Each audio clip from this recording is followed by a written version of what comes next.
Pain is a teacher, not just a wound, because while it can cut deep and leave marks that feel impossible to bear, it also carries with it lessons that comfort and ease could never offer, and though our instinct is often to avoid it, bury it, or numb it, pain has a way of demanding to be felt, and in that rawness it reveals truths about who we are, what matters most, and how strong we can become, and every difficult experience, every heartbreak, every disappointment,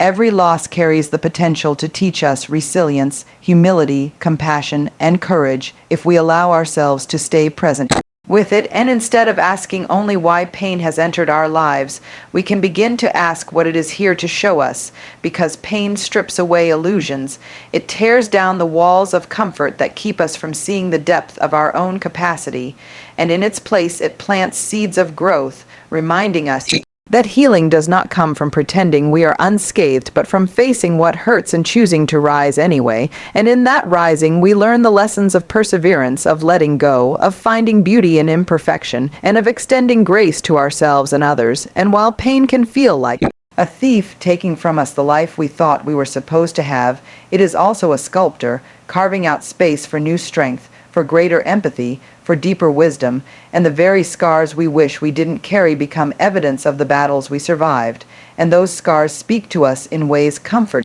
never could, reminding us that our capacity is far greater than we imagined, and in this way pain becomes a guide, showing us that fragility and strength can coexist, that brokenness can be the birthplace of resilience, and that endings often clear the way for beginnings we would not have otherwise known. And when we lean into what pain has to teach rather than running from it, we become more grounded, more real, and more connected to ourselves and others, because pain is the one experience that unites us all. And when we accept its lessons, we open the door to compassion, realizing that everyone carries hidden wounds, and that understanding softens us, shapes us, and teaches us to live with more humanity. So even though pain will always hurt, it does not have to be wasted, because beneath its sting lies the possibility of transformation,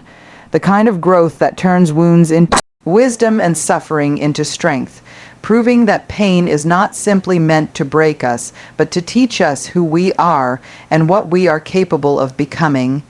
Acknowledging your pain is the first step toward reclaiming your strength, because denying what hurts, pretending it does not exist, or burying it under layers of distraction does not make it disappear.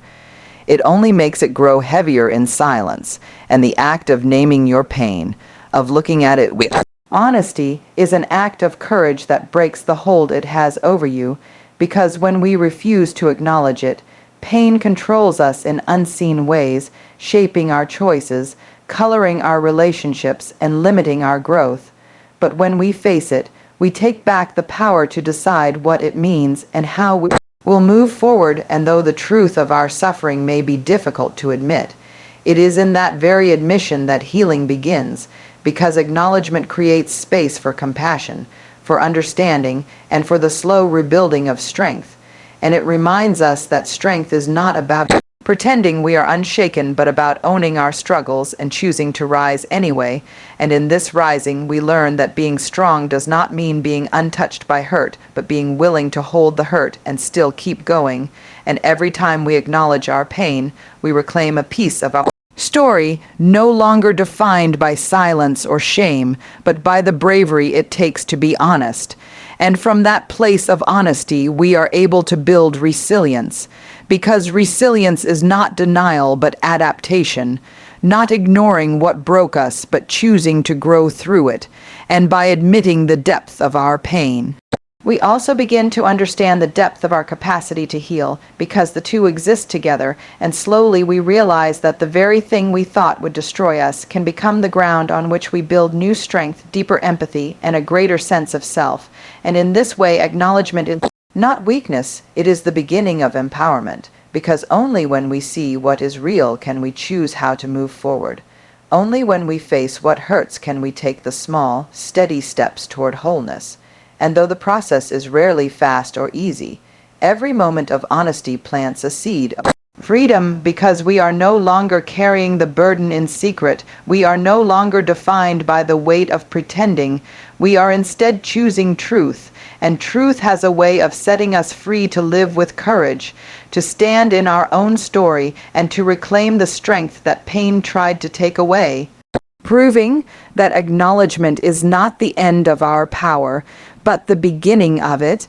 Vulnerability transforms pain into connection because when we allow ourselves to be seen in the truth of our struggles, without hiding behind masks of perfection or walls of silence, we create space for others to recognize themselves in our story, and what once felt like an isolating weight becomes a bridge between hearts, reminding us that pain is not something we face alone, but a thread that runs through every human life. And when we are willing to share our wounds honestly, we dismantle shame, which thrives in secrecy, and in its place we cultivate belonging, because people are not drawn to our polished surfaces but to the courage it takes to be real. And though it feels risky to reveal where we hurt, that risk is what makes connection authentic, because no one truly bonds over perfection. They bond over truth, over the shared experience of being human, of falling, of failing, of rising, and in this way vulnerability turns pain into something purposeful,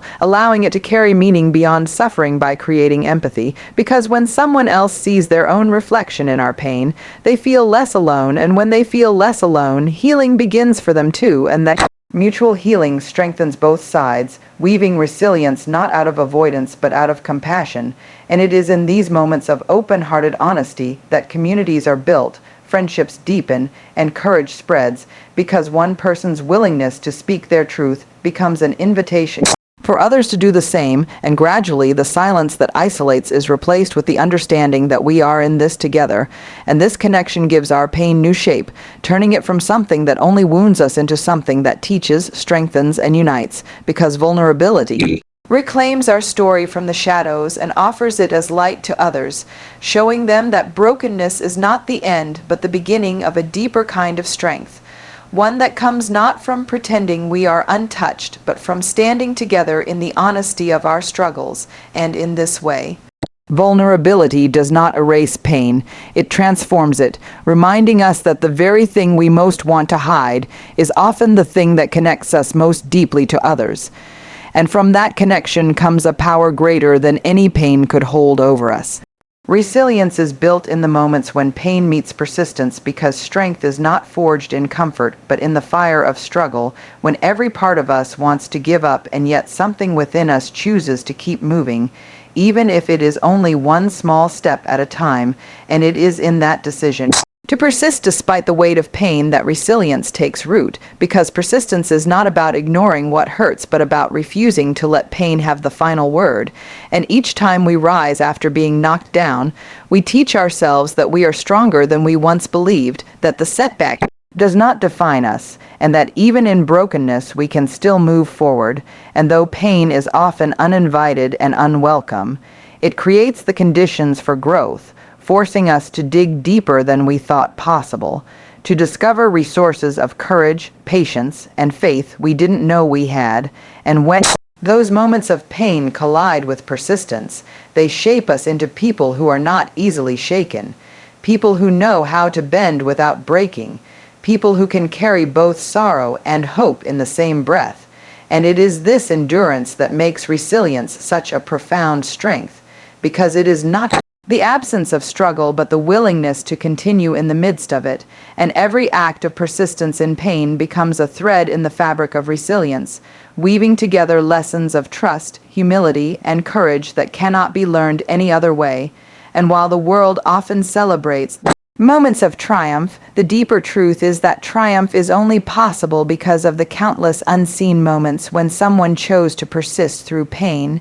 And those moments become the invisible foundation that holds us steady when new challenges come, reminding us that we have survived before and we can survive again. And over time, this pattern builds an inner strength that allows us to face the future with less fear, because resilience is not something we are born with, but something we build moment by moment, choice by choice, whenever we refuse to let pain dictate the end of our story. And this is why persistence matters so deeply, because it transforms pain from something that only wounds us into something that strengthens us, carving into our character the unshakable knowledge that we can endure, we can adapt, and we can continue forward no matter how heavy the burden feels. And in this way, resilience becomes not just a trait but a way of living, a steady commitment to rise again and again, proving that pain may test us, but persistence has the power to transform us.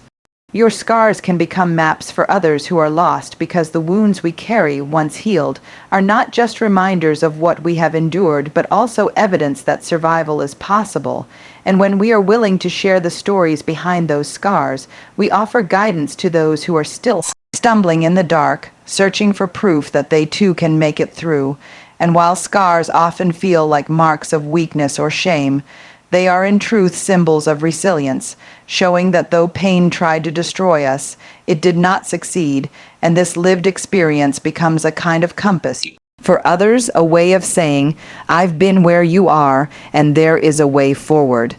Because nothing speaks more powerfully to someone lost in their own suffering than the testimony of another who has walked that same terrain and found their way through. And though each scar tells a story unique to us, the language of pain is universal, which is why sharing our scars builds bridges of empathy, reminding people they are not alone, and it is in this shared humanity that direction emerges, because when someone sees our healed wounds, they also see the possibility of their own healing, and our scars become less about what hurt us and more about what we overcame, transforming from reminders of pain into markers of hope. And in offering these maps, we are not pretending to have all the answers, but simply lighting the way, showing that while the journey through suffering is hard, it is also survivable, and in this act of vulnerability, we give meaning to our pain, turning it into something larger than ourselves, something that can ease another's burden and shorten another's night. And the truth is that scars hold wisdom that untouched skin never could,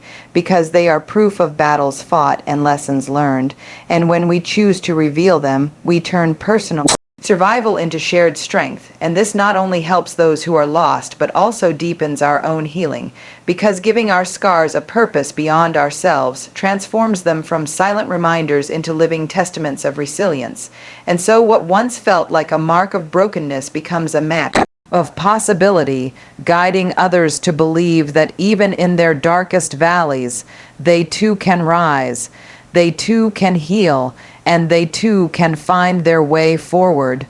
Power is not about avoiding pain, but learning to rise with it, because real strength does not come from a life free of hardship, but from the capacity to endure, adapt, and grow when hardship arrives. And too often we imagine that power means being untouchable, unbroken, or immune to suffering. Yet the truth is that the people who embody the deepest power are the ones who have walked through fire and still found a way to stand tall.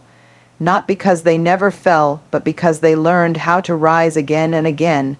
And pain becomes a teacher in this process, shaping us into people who know that wounds may change us, but they do not have to define us. And each time we choose to rise, we reclaim a piece of ourselves that pain tried to take, showing that resilience is not about pretending the hurt didn't happen, but about refusing to let it be the end of the story. And in this rising, we uncover a different kind of power, one that is not loud or domineering, but steady, quiet, and unshakable, the kind of power that whispers, "I can still move forward,"